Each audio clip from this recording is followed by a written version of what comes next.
We're bringing Charleston to the world. This is KineticHiFi.com. Music, comedy, conspiracy, politics, and more. All right here at KineticHiFi.com. Charleston's local radio.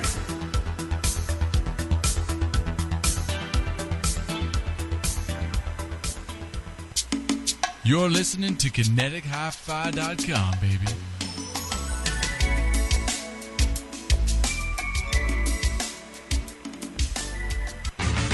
We got talk shows, we got sunglasses, we got music, we got fake Rolexes. KineticHiFi.com. Keep it locked in, honey butter. For the third year in a row, Condé Nast Traveler is named Charleston, South Carolina, the world's best city. Now, a radio station that brings Charleston to the rest of the world. You're listening to KineticHiFi.com.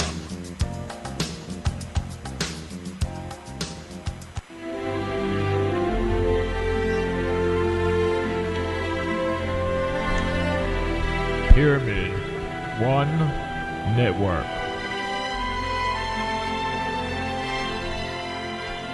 Let me tell you a little bit about Pyramid One Network.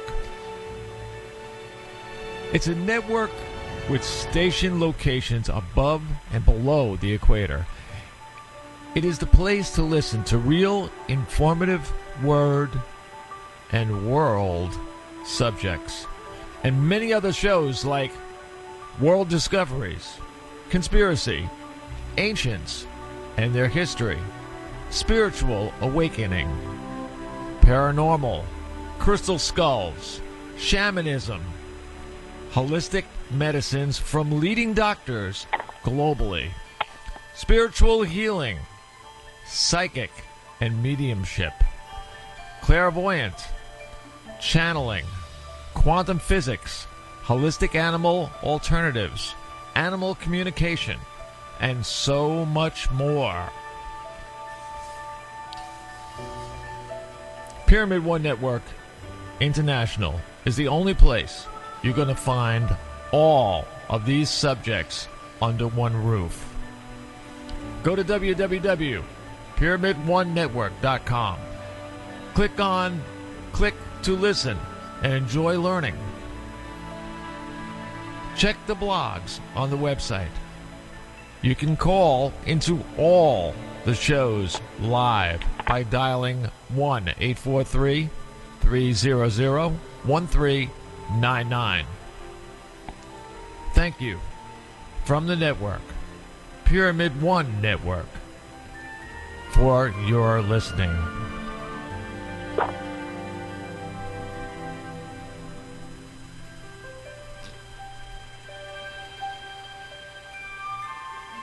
Broadcasting around the world. You unlock this door with the key of imagination.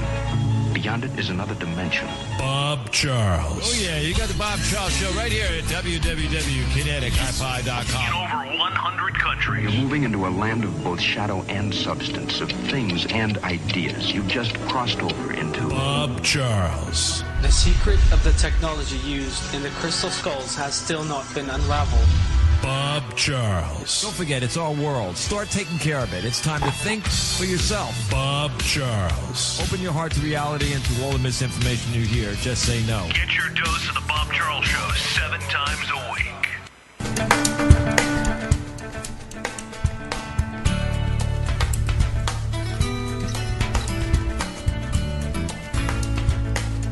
Hey, welcome to the Bob Charles Show.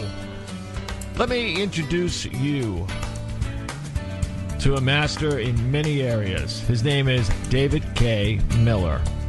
He's a channel for 20 years, a director and founder of a meditation group called the Group of 40, a powerful healing group, energy to heal Earth for balance, harmony, and restoring. The group consciousness healing technique is called Bio-relavity.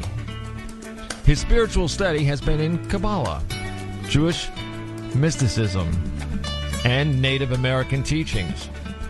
David works with spiritual masters such as Sananda, the Arcturians, the healing energies of the Archangels, and a fifth-dimensional Native American guide, chief white eagle.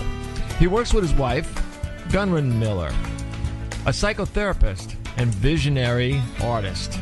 He gives readings, channels, lectures, workshops focusing on techniques of ascension, healings, and spiritual issues. He also works as a medical social worker. His book, Arcturians, How to Heal, Ascend, and Help Planet Earth, explains the crossroads in our spiritual evolution on Earth, called the Point of Ascension.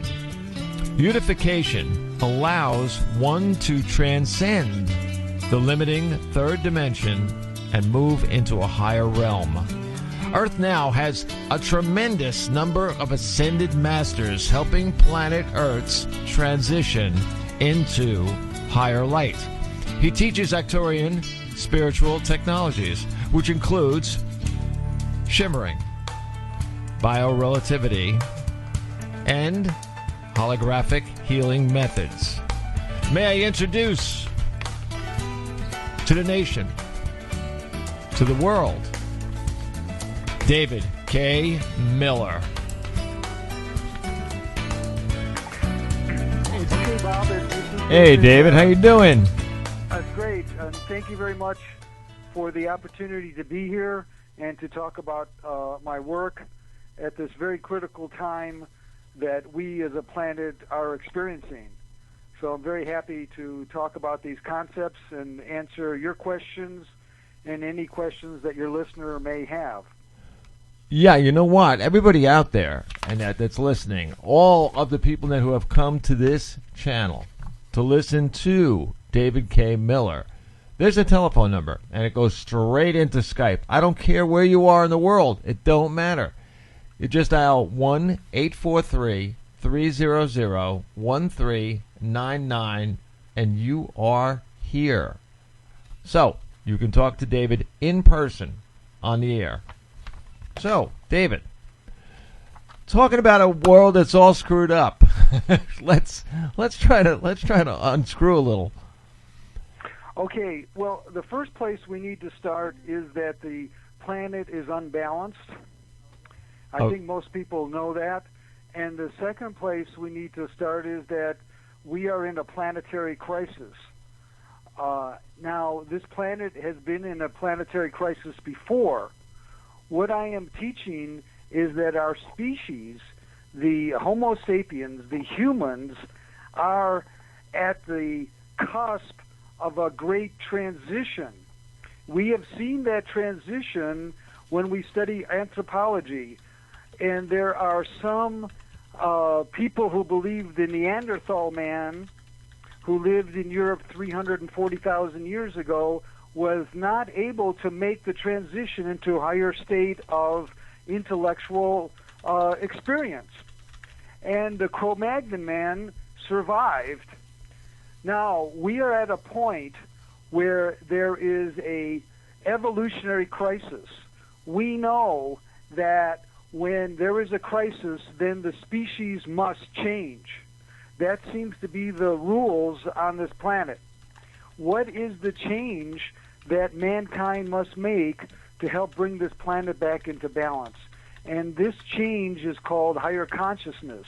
This change is called being able to perceive the higher dimensional reality that exists.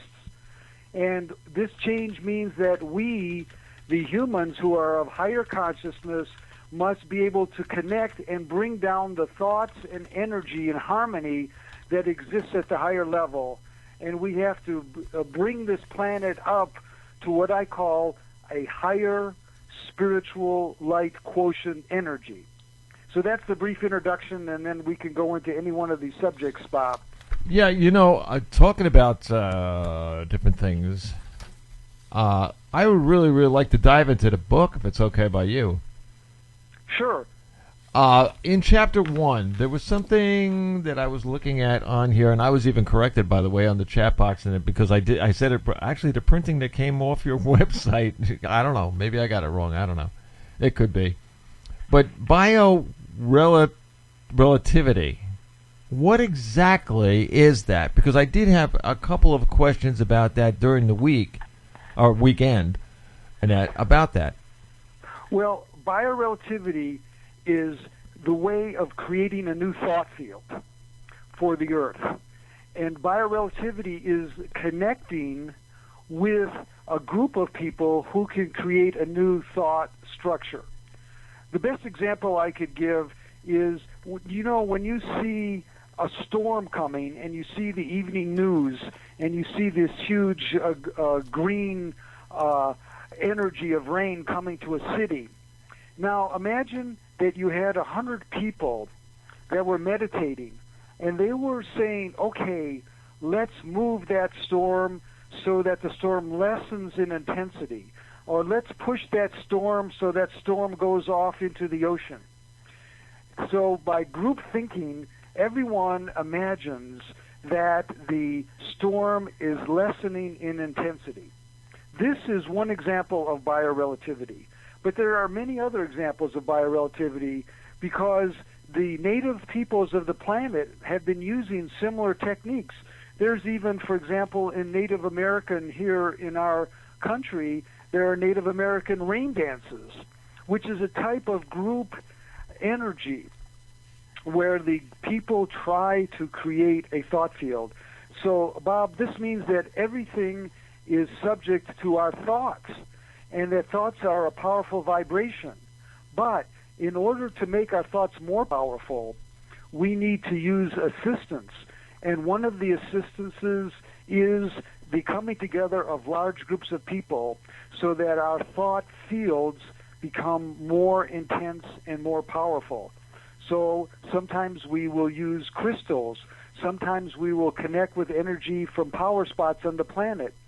We will use other techniques to increase the power of our thoughts so that our thoughts can affect different aspects of the planet, including weather, including volcanic eruptions, including earthquakes.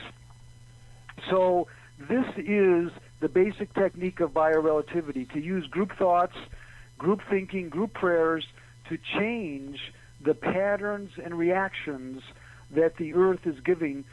Listen, we, the humans, need a certain temperature. We need a certain amount of rain. We are living in a very narrow band, and if the Earth decides to go out of that band, it's going to be very difficult for us to continue to survive. What I'm suggesting, very simply, is that we can form a relationship with the Earth.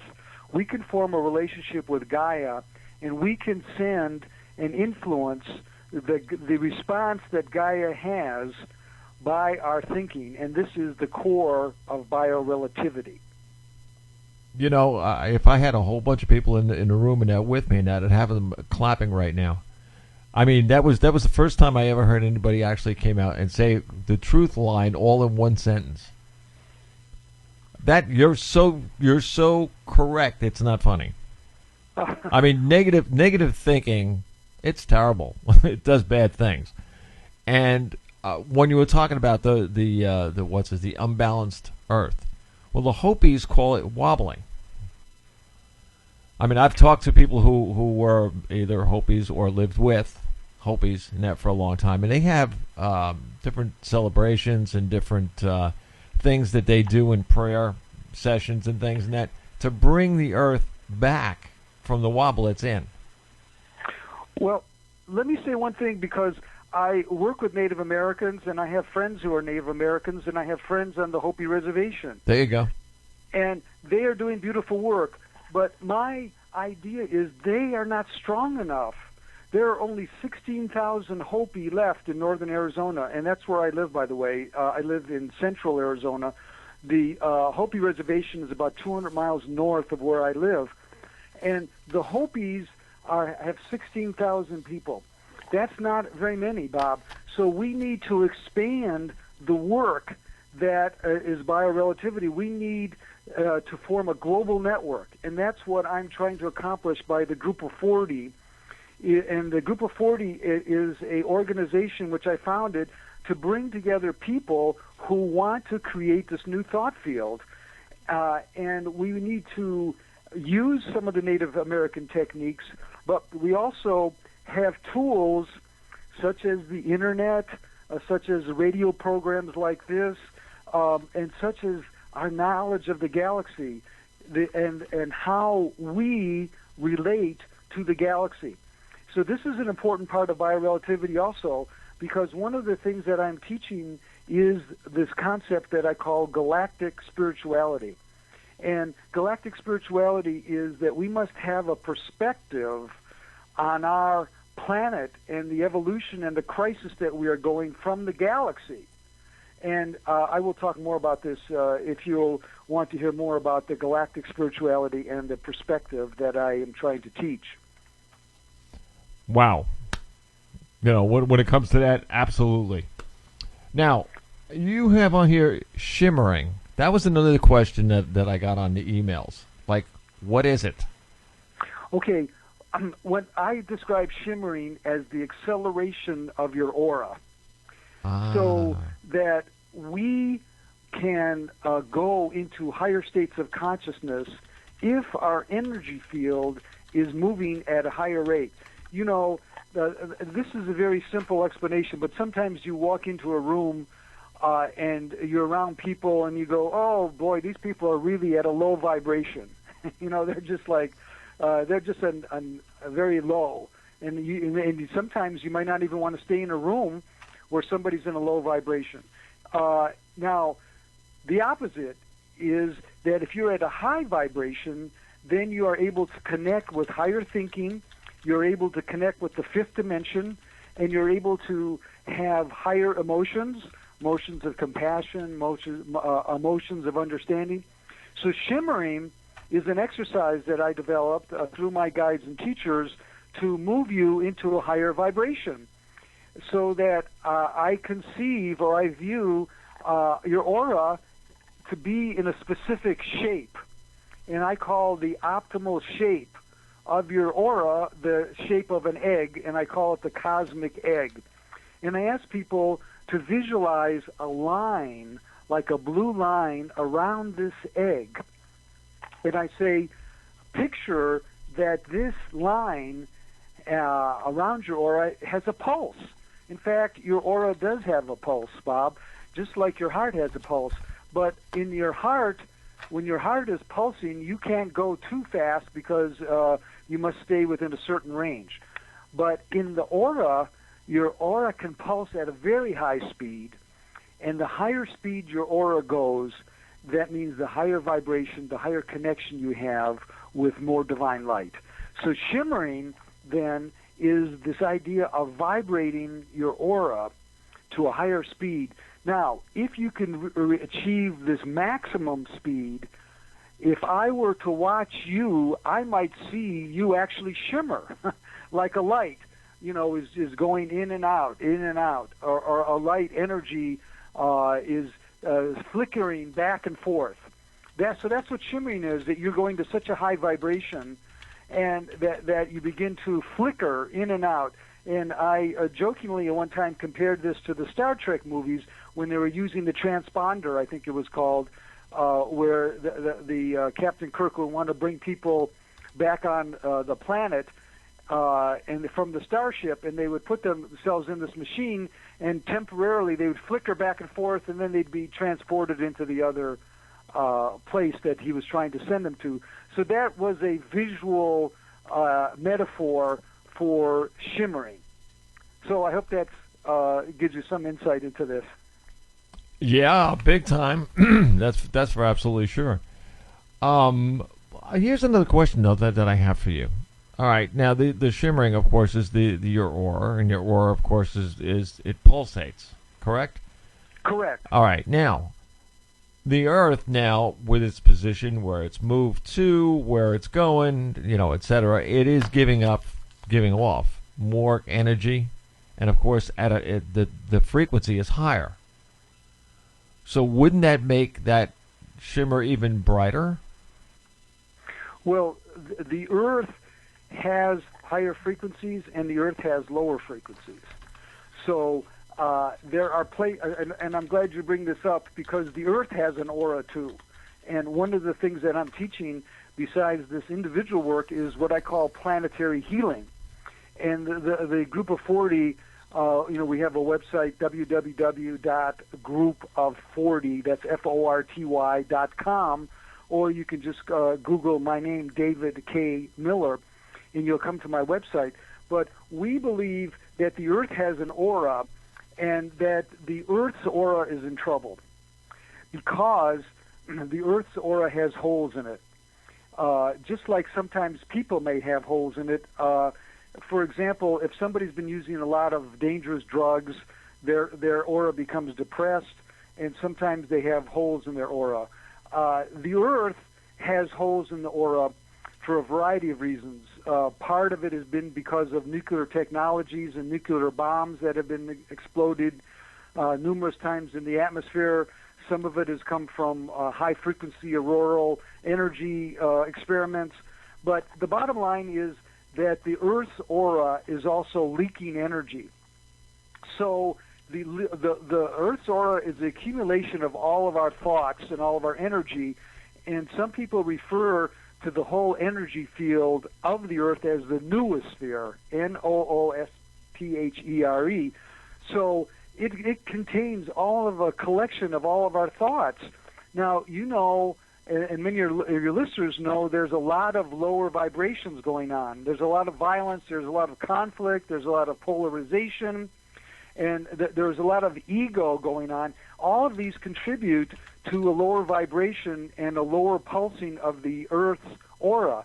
So as planetary healers, we are trying to raise the vibration of the Earth, raise the aura frequency of the Earth through higher thinking and a higher thought field. And that's why I call this the next evolutionary step, because we have to, as human beings, be forerunners so that we can bring forth a new consciousness.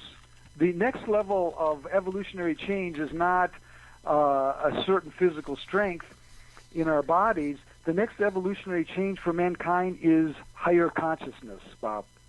Yeah, that's that. And we're going to be, people don't realize that we're going to be there anyway. We're headed in that direction. The more and more that comes out of the Earth, the more and more comes out of the universe, we are going to rise to those levels of vibration or frequency anyway. Well, yes and no. I mean, what's a crisis? A crisis means that you either survive or you collapse.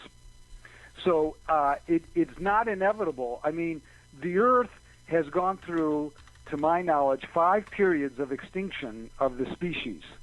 So it is possible that mankind could become extinct. It is possible that the biosphere could collapse.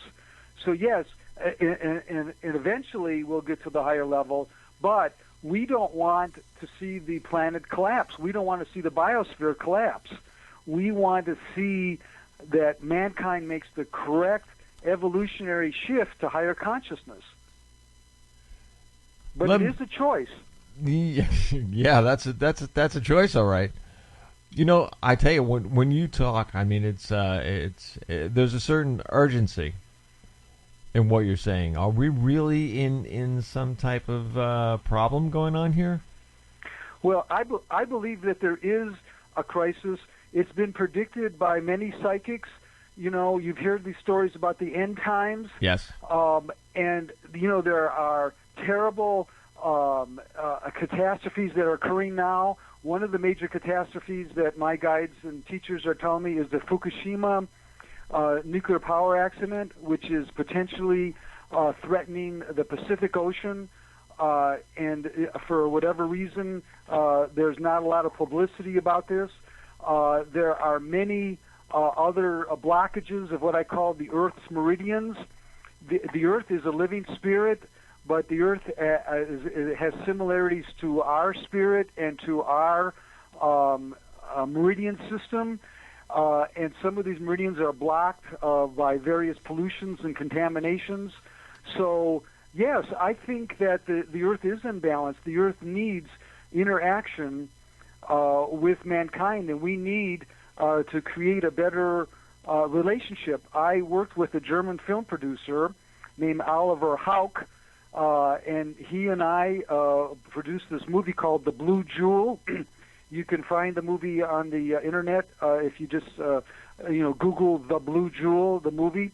It was made in German, Das Blaue Juwel, and we tried to present to the world the need for planetary healers, the need for people to understand that this planet can become blocked, that we need to develop a way to interact in a spiritual basis with this planet.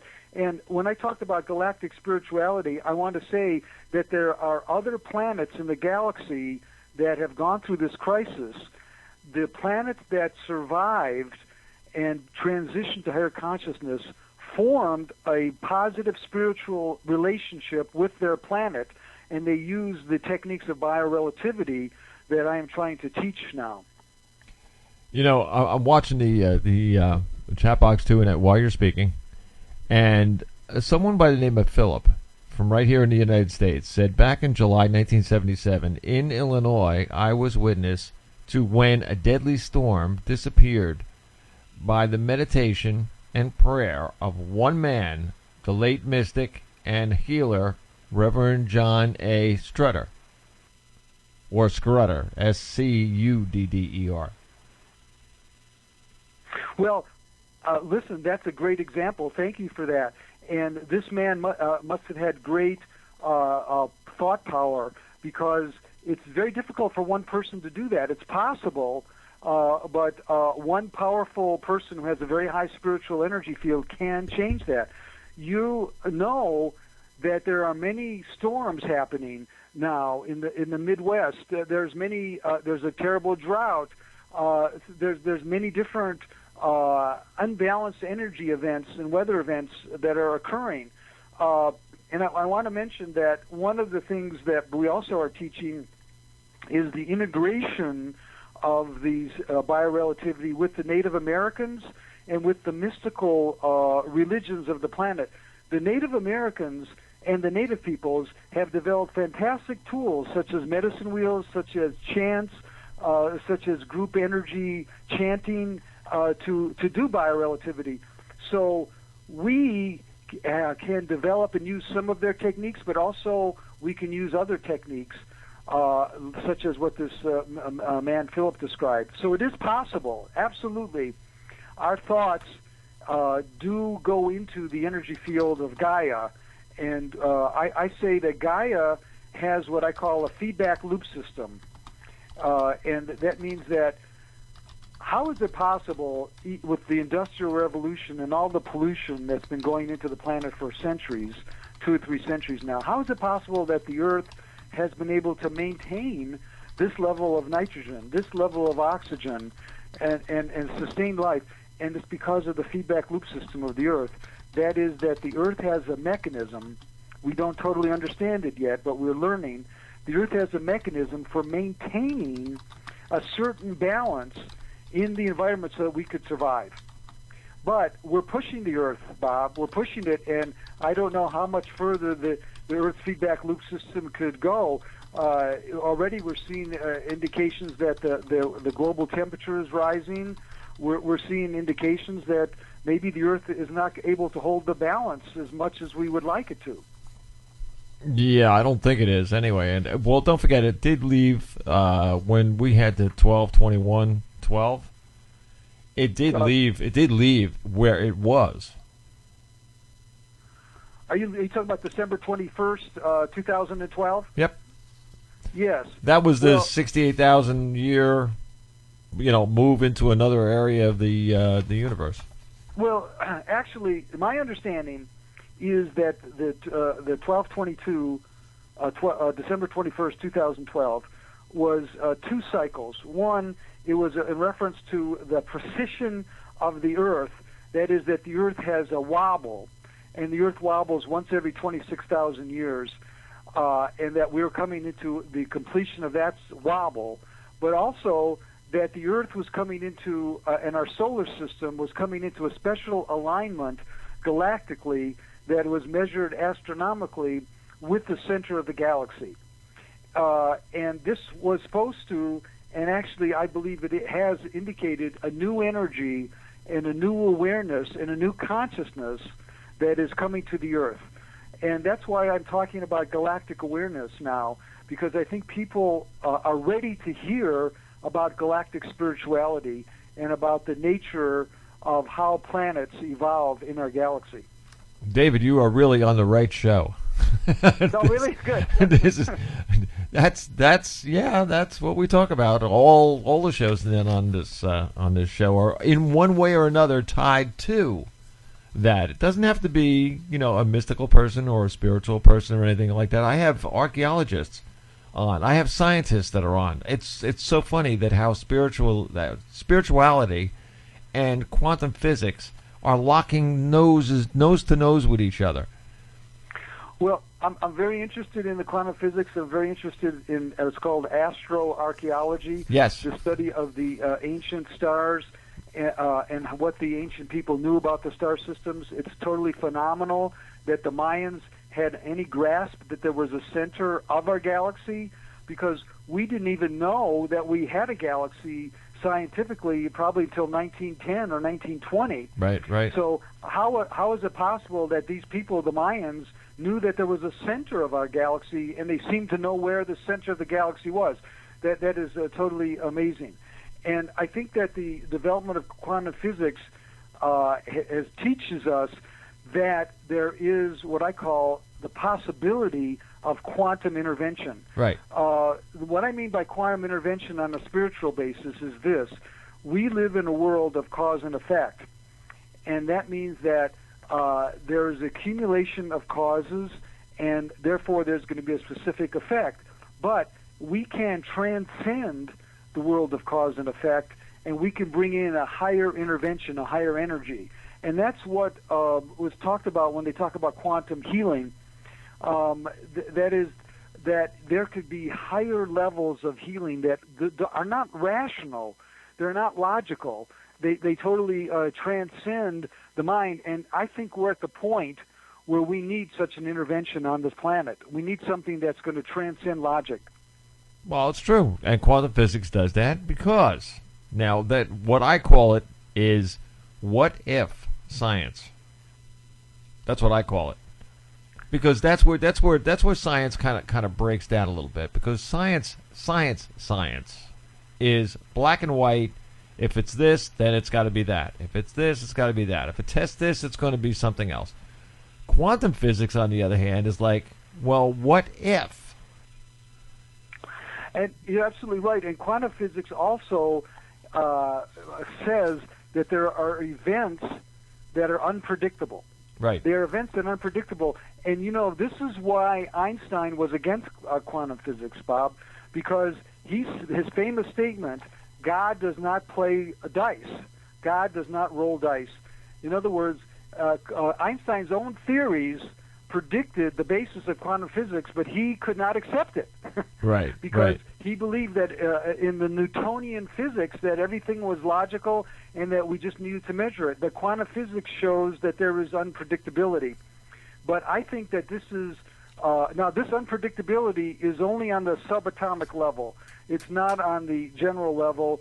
So on the general level that we all relate to with the Newtonian physics, the rules of quantum physics don't rule, but it's only on the subatomic level. But I make the argument that thought is on the subatomic level, that spirituality is on the subatomic level. So that means that there are energies that have quantum powers that can affect the polarization, that can affect some of the causes and logical destructions that have been doing to the planet. We need a quantum healing for the whole planet, Bob. All right, let's go into another part of the book right now, because I really want to get through as much as we possibly can, because I could make 2 shows out of this, maybe 3 easily. Because you and I talking about what we're talking about right now, I mean, people, this is what everybody is. It's on everybody's mind. A lot of them are coming to the show because all of a sudden they said, well, maybe I'll just try it once. And then they've been with us ever since the beginning. It's one of those things. We talk about some pretty good things. when you, on the book it says guided meditation, planetary city of light activation. What exactly does that mean? Okay. Well, first of all, let me just put in a little plug for the book. If those are interested in the book, you can get it from www.lighttechnology.com. That's lighttechnology.com. That's my publisher. They're in Flagstaff, Arizona. And I came up through my guides and teachers with this idea, Bob. We need personally to be able to do something to heal the planet. And we need to be and many of us feel that, well, we're not going to be able to direct a political movement. We're not going to be able to run for office, and I know about all the stories about who's controlling the planet. But we could develop what I call cities of light. That is just small cities, small neighborhoods, and where people put a thought field of light around their neighborhood, around their city, and we call these little neighborhoods and cities planetary cities of light. And you may have heard about the Shambhala, the concept of Shambhala, where people have put a light energy field around the city, and only those people who have high energy can enter the city. People of low energy cannot enter. And you know what, we talked about going into the room when there's low energy, low vibrations, and you leave because you don't want to be around it. Well, it also works in reverse. If the people of low energy come into a group that are meditating or on crystals, listening to crystal bowls and chanting and doing medicine wheel dances, they're not interested in that. They're going to leave. So our idea was that we create these small little neighborhoods where the people activate their city, and we have a special activation ceremony that I can explain if you want to hear it, where we help them to create a energy light, an energy vibration around their city, so that that their city is holding higher light and lower vibrations cannot come in. So through the exercises and through the activation, we, the group of 40, will help them, and then they have certain exercises that they need to do to maintain it. And then we have a global network. Right now, there's over 55 planetary cities of light around the Earth that we have activated. Some of them are in Argentina, San Martin de los Andes, which is in the Patagonia. Some of them are, one is in Sedona. They're all over the planet now. We have some in Mexico. We have one in Spain, in near Barcelona, where we've gotten groups of people together and we've done the activation ceremonies, and we've created these light energy fields around their city to protect the spiritual energy field of their city, and we activate that, and that's what a planetary city of light is. That's what you're talking about with the leak. The leak? Yeah, the leak of energy. Yeah, well, because, even the cities have energy fields. And, yeah, the cities, the energy field of a city could leak, so the city wants to protect its energy field. And then you could do certain things to raise the energy field of the city. You could have festivals, you could have spiritual meetings, you can have meditations. And in the activation, we place crystals around the outskirts of the city to help. We recently did a fantastic activation of a small city in Germany, in the German Alps. The name of the city is called Mittenwald. I mean, I actually didn't hear about it until I visited the city 2 years ago, but it's a very famous city, and they're going to have the G7 summit in Mittenwald next June in 2015. So we decided, and there were enough people there, that we activated the city of Mittenwald. And during the activation, they had beautiful rainbows, and they had all very uplifting experiences. So, yes, we seek to heal the energy fields of the planetary cities of light. One of the things that you have, it's in Chapter 3, the 11th etheric crystal in Istanbul.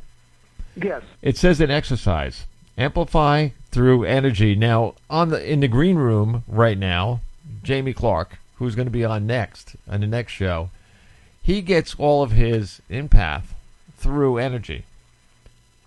He reads people through their energy. Mm-hmm. So, in your book, you have amplify through energy. If you amplify the energy of each person, we are actually going to be able to eventually evolve into not even opening up our mouths. Our energy is going to talk for us. Okay, well, let me say several things about amplification, because it's absolutely right that you need to, I compare it to radio technology. Right. Okay, so you have a signal, and your signal is putting out 100 watts. Okay, you want to reach more people. So in order to reach more people, you have to amplify your signal, so you decide to use 1,000 watts. Okay, but the amplifier for thinking is like crystal energy. And then if you send your thoughts into a crystal, the crystal has the power, depending upon the nature of the crystal, to amplify or raise it. And we need to strengthen to amplify our thoughts so that we can counteract some of the lower thoughts. Now, when you refer to this etheric crystal, what I wanted to explain is that I work with the Arcturians, and they develop a system of creating 12 sacred places on the planet that have relationships with what I call etheric crystals. And these are crystals that exist in the aura of the earth. And some of these etheric crystals are placed in Mount Shasta, one in Mount Fuji, and there's one in Istanbul. So the idea is that we create a new grid of etheric energy, and we use these etheric crystals to amplify and have people connect with these crystals. And one of the first ones was in the Patagonia. And I don't know if you've ever been in the Patagonia, but my wife Gudrun and I had the wonderful opportunity of visiting Patagonia several years ago and worked with the group of 40 members in Argentina. And it is just such a pure place. And we were at a beautiful lake called Lago Puelo. And we worked with crystal there that was in the area, and we were amplifying our thoughts for planetary healing. Wow. Now that, from what I haven't been there, but I've heard about it. And from what I've gotten from people who have been there, they've come away with a total different feeling about themselves. Well, and remember that in terms of holographic energy and holographic healing, the part can communicate with the whole. So if we are able to heal these our cities of light, if we can make our cities of light higher vibration, it will affect other places, and we can raise the vibration. But we have to do it within a global network, because we need to unite, and that's why we decided to use the group of 40. Now, the 40 is a very powerful number. You know, there was Moses was on Mount Sinai for 40 days. I believe that Jesus was in the desert for 40 days. And there's a very much power in 40. So your listener, Philip, when he talked about the one person who was able to change the storm, sometimes we need help. We need to combine with other people to raise our vibration, to amplify it. So that's the idea of uniting together in a group like the group of 40. And that is awesome. I don't care what anybody says. I mean, I read most of what I could go through, and that all the book and everything. And I mean, it's not only impressing, but it's awesome. It's just your thoughts here that are all put, so many different things, so many different shows that I have on, and so many people that I have on. All of their thoughts are in your book. Well, thank you very much, and I'm really happy to find that there is an openness to it. And I want to say that this is a time of opening up to higher thinking, and that's what we call the star seeds. The star seeds are people like your listeners who can grasp these ideas. I mean, you're listening to them, they all sound normal to you. But believe me, in order to grasp these ideas and work with them, it requires what I call a higher spiritual light quotient. And this is another concept I came up with. We talk about the intelligent quotient, but the spiritual light quotient can be elevated as you get older. And the spiritual light quotient means that you can grasp these ideas, you can work with them, and you're ready to, integrate them into your life. Which is good. Which is a good thing to do, actually. Let me ask you. Here's a question for you. You work with the Arcturians, and you also say of the Archangels and a fifth-dimensional Native American guide, Chief White Eagle. Who is White Eagle? Okay, well, first let me say that the Arcturians and the Chief White Eagle, they all are higher dimensional beings. Okay. I like to make a distinction because I know that there's a lot of discussion about grays and lower, what I call lower beings who may have had the technology to travel through the universe. But I'm only interested in the higher dimensional beings. Chief White Eagle is a ascended Native American master that is on the level of Jesus. And Chief White Eagle has been able to teach me many ideas about how to integrate and work with the earth. So there are, if you look, there are many people who use the name Chief White Eagle, but also Chief White Eagle is ascended. Ascended means they're in the fifth dimensional master who is available for people to work with to help them to heal the earth. And they're gonna get together to do this. Well, I'm able to connect with them through what I call a method called trance channeling. That's where you go into an altered state of consciousness in order to connect with beings of a different dimension. And I'm a student of psychology and a student of altered states of consciousness. And I just want to say briefly that there are 3 levels of trance: light, medium, and heavy or full trance. And Edgar Cayce, who is probably the foremost channel in the 20th century, was going to sleep when he channeled. And he had no knowledge or awareness of what he was doing. And Edgar Cayce actually, I think he gave something like 14,000 readings in his life, and they all were when he was in the sleep state. And much of what he was channeling, he didn't agree with. He didn't believe in reincarnation. He didn't believe in Atlantis. But he continued doing the channelings because he realized it was helping other people.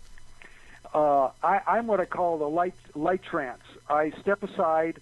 I'm able to put myself in a light trance and bring in information, like through Chief White Eagle, to bring forth information and energy to encourage people to be in the higher realms. Well, I know Chief is listening. Trust me on that one. Okay. You feel connected to Chief White Eagle, huh? Yeah, I have somebody that writes me every once in a while. I'm not kidding you. This is the truth. His name is White Eagle. Oh, really? Yeah. And he some unbelievable things that he says to me, and that it's just like it's in another realm, when you're reading these things. But I'm telling you, he's such an honest, such a grounded person who writes his stuff. I did ask some permission, by the way, to read a couple of things here to you. Abraham, wrote something. I live in Colorado. It is amazing. It is a powerful vortex spot, comparable to Sedona. My town has been a healing area for the Native Americans to meet for many, many, many years. It is a very powerful manifestation area. I intend to activate it as a planetary city of light as soon as possible. Well, I just send my blessings to Abraham, and I know that he is a starseed. I know that he has a very high spiritual light quotient, and he grasps these ideas, and he will be able to activate and work with this energy. So I really want to call on, especially the young people, and I'm just picking up that Abraham is a younger person. I consider myself an older person because I'm 68, but we have to get the younger people involved in this spiritually, and to do this. And I know when if I have a way of communicating with more people, then more starseeds like Abraham will begin these activations, and this is powerful energy, really. This consciousness and creating the cities of light is very powerful. Yeah, we can get them together right here on the show. Good. You see, they found their way here. You know what they said. You know what? When I started this, in fact, Friday when we had to change this over to Monday, Friday was 2 years this show has been on. It was the anniversary of the show. And it's funny because I've always joked with people, if you build a field, people will come. Right. Well, this is the field. This is the field, period. Well, and you're doing a great service because, you probably know better than I, there's not a great forum for these kind of discussions. No, there isn't. There's not a place where people could go to listen and to talk and to discuss these issues. But as I said in the beginning of this interview, we're at the level, we're in a crisis, and we're trying to move to the next level of consciousness so we survive. It's like in the animal world, for evolution, you either change or there's a crisis and you are extinct. That's what happens in the animal world. And that's what I'm saying, that mankind is right now at that kind of crisis, and the next level, the change, is higher consciousness. Yeah, I always say that to anybody that's out there listening. I mean, I'm sure you will wholeheartedly, and believe me what I say, this is, when you have an interview with someone or with a guest that comes on a show, it's questions and answers. This is like going to your town meeting. I want to know what the audience thinks, and the guest is part of the conversation that we have with you, the audience. We are all together in this. It's not one-on-one. It's everybody. Now, there's another thing that was on here. Nico wrote something on here. It says, I have created a medicine wheel in my backyard. And ever since, I've been working with the group. The entire neighborhood has been transformed. I believe doing the work has a great impact on the surroundings. Well, see, this is another example of bio-relativity, and the fact that Nico can use the energy field of the medicine wheel, and then he's able to amplify his energy. He's able to amplify his spiritual energy, and it's the other people in the neighborhood are feeling it. So that Nico just gave a beautiful example of the power of amplification of thoughts, which you referred to also, and that's what we need to do. We can use some of the Native American tools to because they did have it down. The Native Americans understand bio-relativity, and they know how to communicate with the earth, and they know how to amplify. But we need to also pick up on this, and Nico is showing in his personal experience how he can work with the cities of light and how he can amplify his spiritual energy. So congratulations. Yeah, the other thing that I always say in that too is the universe listens. Mm-hmm. If you want something, if you want to do something, if you want to put something together, if you want something to happen, ask for it. That's all. Very simple. And if it's in alignment, but I always say ask for it if it's in alignment with my higher purpose and higher self. Of course. Okay, because sometimes people ask for things that are not in alignment with the higher self, and they really don't want it. Yeah. They really do. So I always say ask for what you want, and then say, if it's in alignment with my higher self, please allow it to come to me. Nah. I don't want to be in Paris tomorrow. They can have their big tin buildings. but all right. Now, there's another one over here, which is really one of my favorites, and only because I respect it so much. It's the feminine energy and light. Well, this is a very important concept because I believe that we're at the time where we need the feminine energy and feminine light. And in the Kabbalah, it's called the Shekhinah, the Scheniah, which means the feminine divine presence. But also, the feminine light is represented by white buffalo calf woman in the Native American teachings. And the masculine energy has dominated this planet probably for the past 4 or 5, maybe 6,000 years. And in a very loose way, the masculine energy is domination, and it's use. What can we do to use the earth?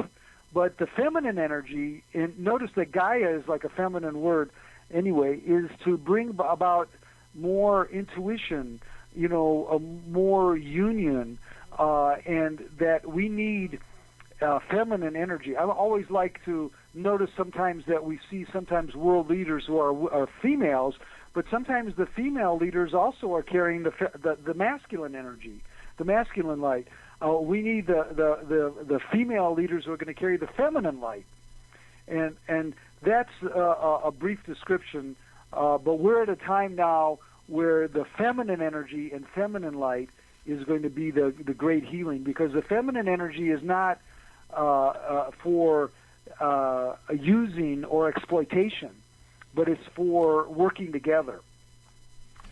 All right, there's another one on here. Do you have? Of course, I've been skipping around through your book a little bit, Chief. It's in chapter 6, which is Chief White Eagle Talks, and the name of this part of that chapter is Projecting Energy for the Fifth Dimensional Earth. Now, okay, we're at a third. I mean, this is like a baseball game, you know that. We're at a third, right? We're coming into first or fourth, and we're going to go round third base and then into fifth. When are we going to hit there? Well, okay. First of all, it's coming soon. We're at a place where I say there's going to be an intersection of dimensions. The third dimension and the fifth dimension are going to intersect. You notice I skipped the fourth dimension because the fourth dimension is the astral realm. The fourth dimension is the realm that is of where we go for reincarnation and come back to the earth. But we want to go to the fifth dimension. That is where the highest energy is, where the fifth dimension transcends the world of cause and effect. So there's going to be a time, and I call this moment ascension, where the fifth dimension and the third dimension are going to intersect. And part of this is based on some of the previous histories that have gone on this planet. There are examples, at least 2 examples in the Bible, the Elijah and Enoch who did ascend, and there are other examples of groups that have ascended. We're now coming into a period of higher consciousness where we are able to attract the fifth dimension, and we are going to be able to project the energy into of the earth into the higher dimension. The reason why I talk about projection, Bob, is that in radio technology you have a antenna, and you have the antenna transmits and the antenna receives. And receiving is one thing, but you probably know that to transmit requires more power and more energy. So the idea is that in order to have a connection with the fifth dimension, we not only have to receive the energy from the fifth dimension, but we have to transmit ourselves or project ourselves into the fifth dimension, and that's what thought projection is. And that's like a corridor where we are creating a link between our dimension and the fifth dimension, and therefore we'll be able to bring down more of the fifth dimensional energy into the earth. Okay, so if we're going to do that, then we better start preparing ourselves, no? Yes. We have to make ourselves a good receiver, and we have to make ourselves a good... and I say one of the things is that we have to be preparing ourselves by doing meditations, by working with light energy, by releasing cords of attachment to the earth, but also we each have a mission to do here. So we're not to abandon our mission on the earth, but we are to try and fulfill our mission to the highest level possible. Well, you know what?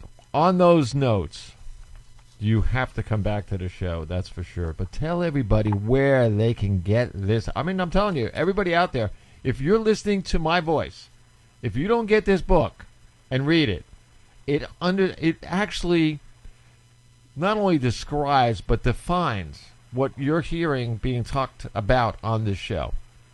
All the parts that are in here tell you, explain it to you. It's almost like getting a car map that works. So go out and get the book. Where do we get it, David?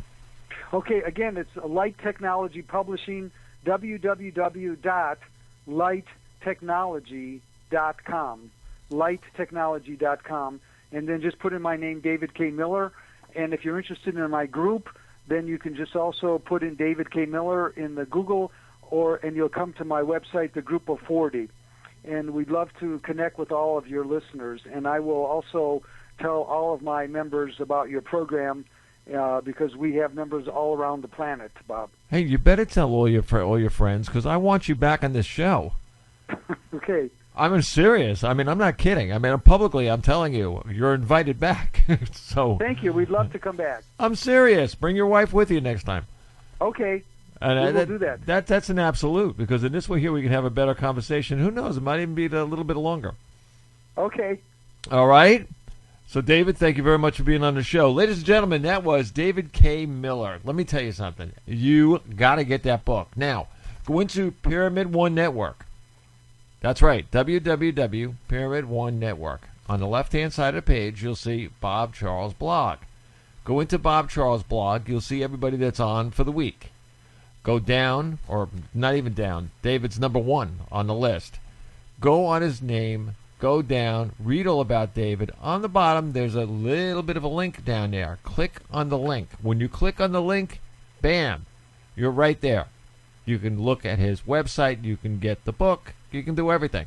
Very, very simple to do. www.pyramid1network.com. Now, what we're going to do is, like always, we're going to go a little dark and then a little light.